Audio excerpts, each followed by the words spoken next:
I'm Rob Sarnie, and you're listening to What the Heck Fintech, where you'll experience and learn that Fintech is FinLife. Let's get started.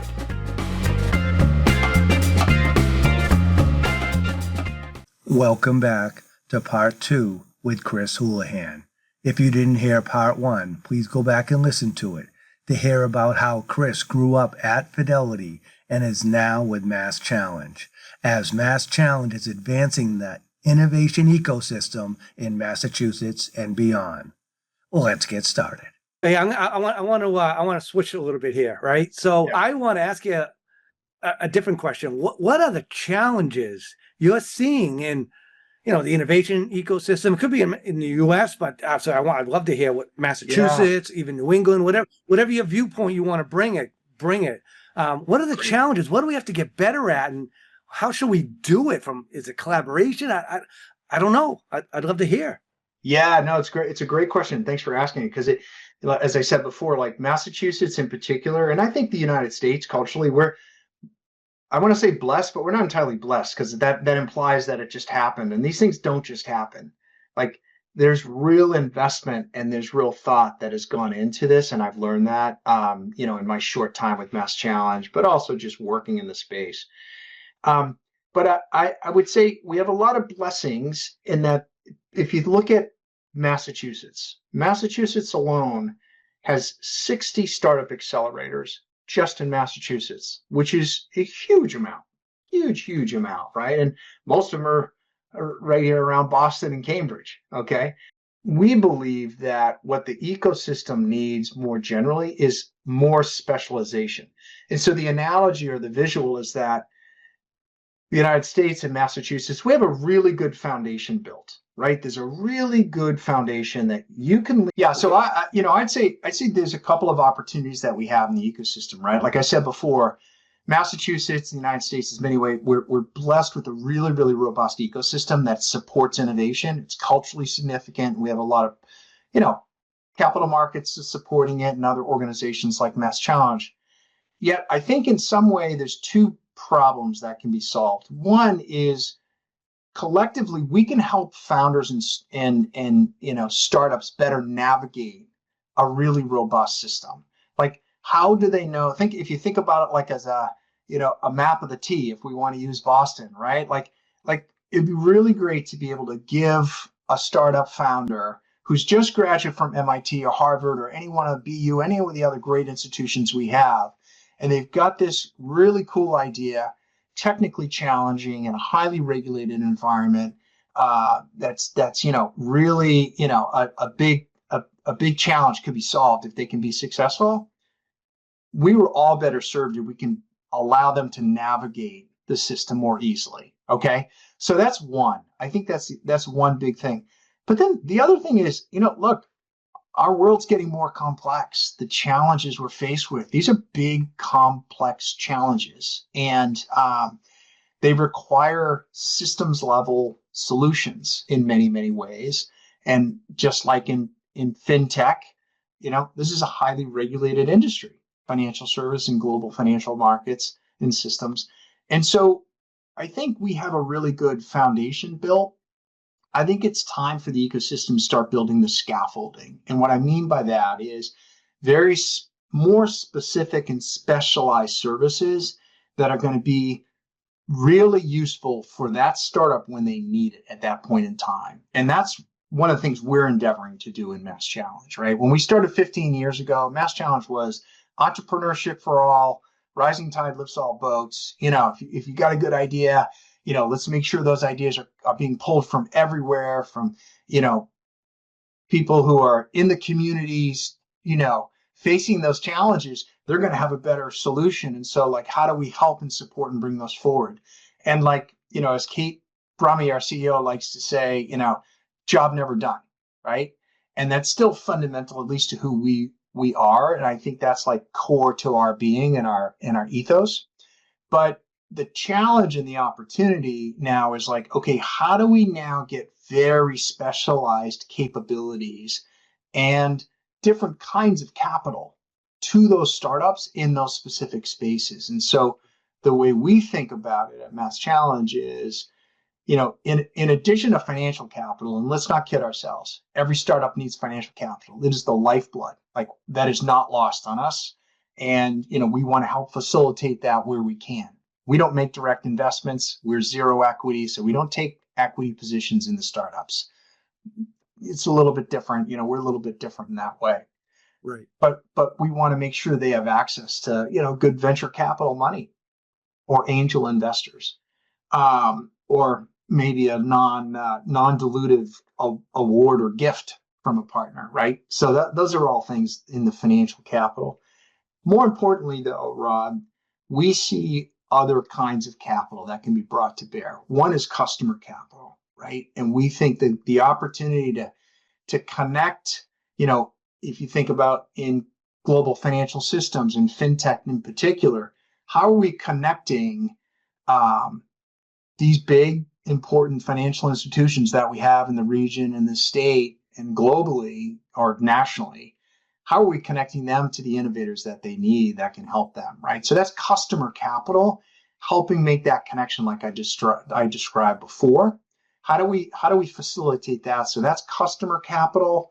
That's bringing huge value to a startup. Like, every bit as valuable as financial capital. If they can work in a controlled period of time, 4 months, 5 months, with a leading financial institution or a leading enterprise in their space, working with the experts, like, that's massively, massively beneficial for a startup's trajectory.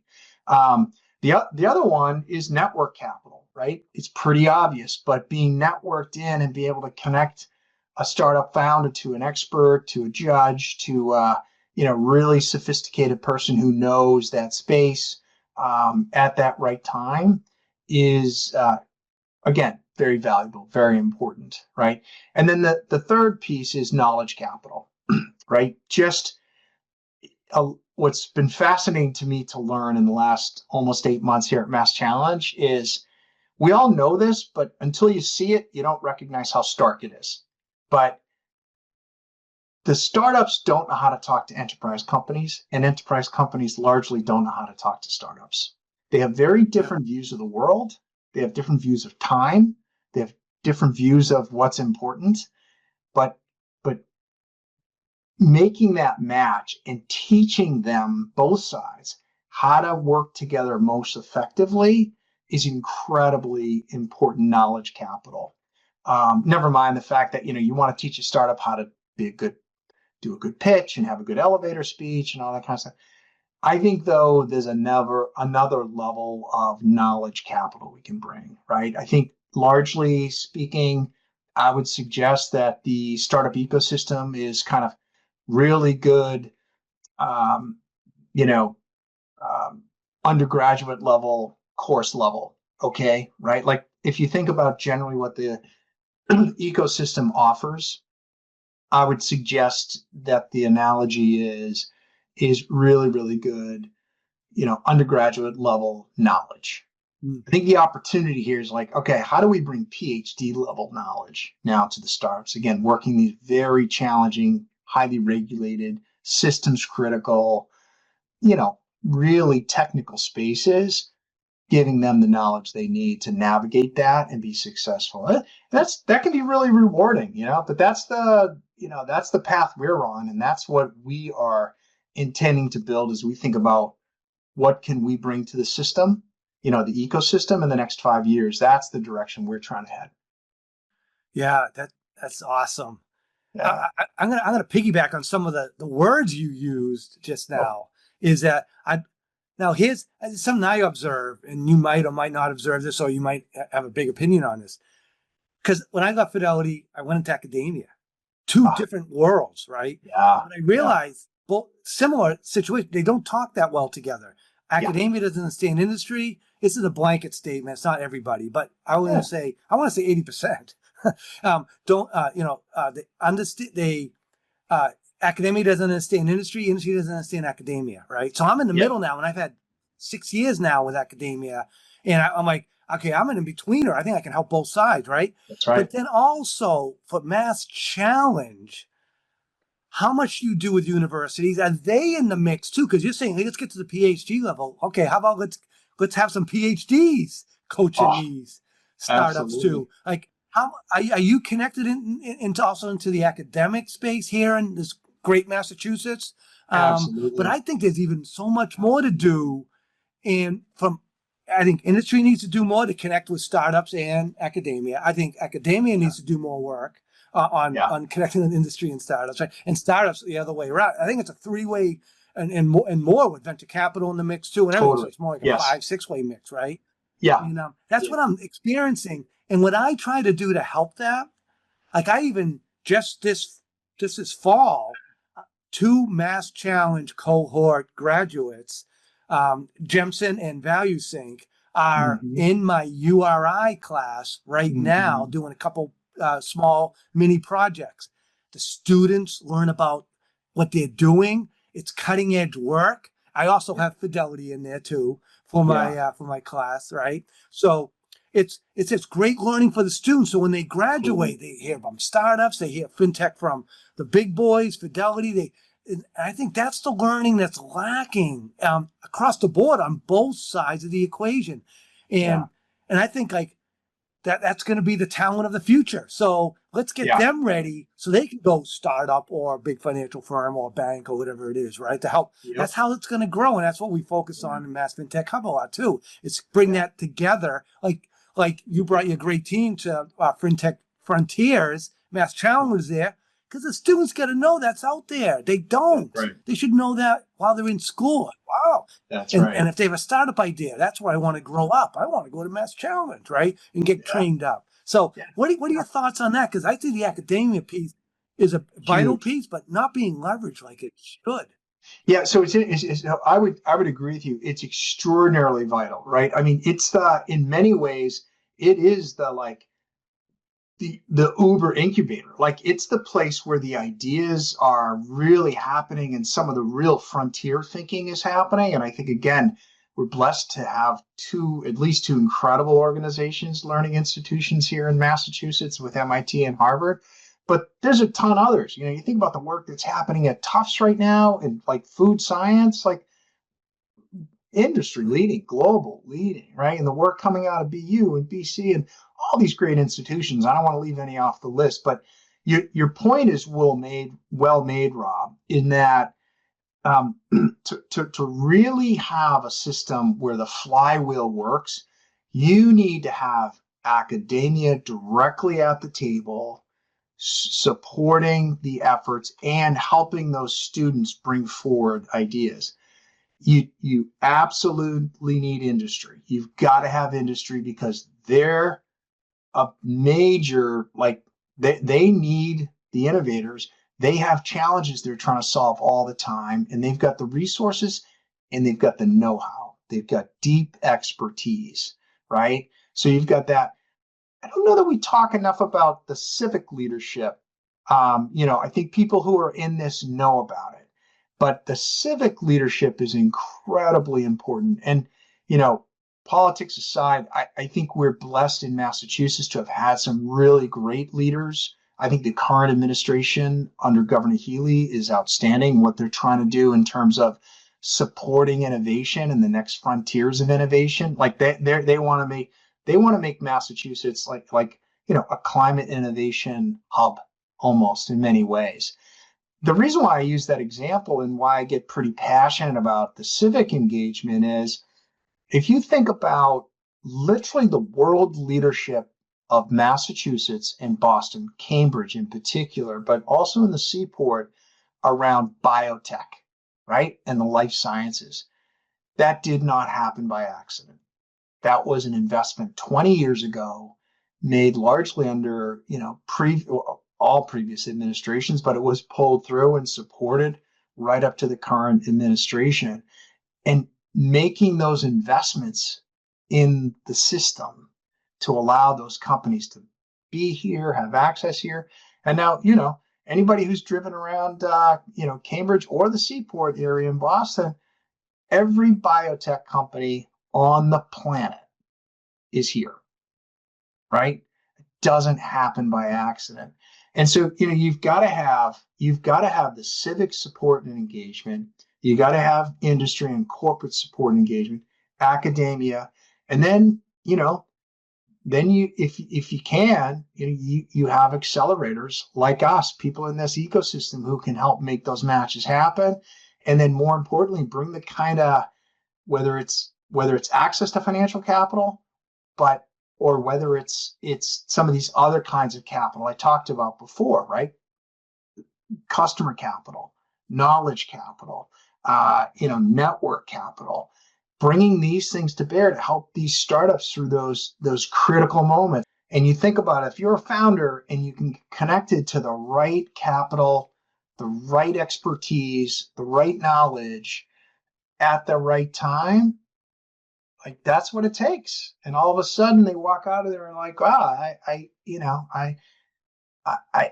now know how to move my company forward, or I now have got my first customer, or I'm working with some experts in industry that are helping me develop a proof of concept that, it's 20 degrees off center of what my original theory was, what I thought my company was going to be. But now I see where the real opportunity lies for me, right? I mean, you hear that all the time with startups, right? They're always like, yeah, I thought I was going to build this, and then it turns out I'm building this because that's where the need is, Yeah. Well, yeah, that's cool. Great. The way you put it all together and framed it. Now, I'm gonna ask you. So, Chris, what big events are you going to? Coming up that you'd love to say, hey, if you're a student, you got to come here. If you're industry, you got to come here. If you're whatever, you got to come. What are those events that you're either running, leading, speaking at, vacationing at? Who knows? What do you want? Like, what do you want to share with our audience so they're aware, because they might not know to go? Yeah, so I appreciate it. I would say, the biggest event we have, which is so pertinent to your listeners here, is our FinTech kickoff. Right. So we are running a FinTech challenge program right now. So we've got industry partners that we've matched up with, or in the process of matching up with startups to solve specific challenge problems they have. And that is on February 10th. It'll be at our MassChallenge offices at 10 Fan Pier. We want people in that room. We want people from industry, from academia, from the ecosystem. We want venture capitalists in the room if they're interested. This is a great opportunity to meet the players, mingle, make those connections. And I'm sure there'll be an opportunity here for some pretty cool startups as well. So February 10th at MassChallenge. You can go to the website, Yeah, plus every time I go there, there's great food too. I love the events that are going on there. Yeah, that's nice of you to say. And so let's see here. So if this audience wants to connect with you, Chris, what's the best way to do it? Should they email you? Is it LinkedIn? Like what? And just so they can follow you, because you talked about so many great things. We definitely want this audience to continue watching what you're doing. Yeah, I've become a huge advocate of LinkedIn. So anybody wants to follow me, please, hit me up on LinkedIn. I will accept your connect request. Certainly follow me. I tell everybody I talk to, follow MassChallenge, because we are always doing an event, running a program, announcing a partnership with someone else, or letting people know about something else that's happening in the ecosystem. Because so that's what I would do. It's like another inbox for me. It was never that way when I was at Fidelity. I never used it the way I do now, but it's a great tool. So LinkedIn's the best way to connect for sure. Awesome. Well, Chris, I want to say thank you so much. Well, I mean, what you've done, what you're doing, how you're helping the whole Massachusetts and the FinTech ecosystem and beyond. Thank you so much. I mean, I love going to your events. I love seeing all your startups. I love just hearing about all the. I learn every time I go to one of your events. Every time. So Rob, I do too. And so thanks. I really appreciate the opportunity to talk with you today. It was awesome, man. Okay, awesome, Chris. Thank you so much, and thanks everybody for tuning in. Okay, bye now. Thank you for listening to What the Heck FinTech. Make sure you tune into our next episode as we continue to interview fintech leaders and share real-world stories from across the fintech ecosystem, so you can fully understand that fintech is FinLife.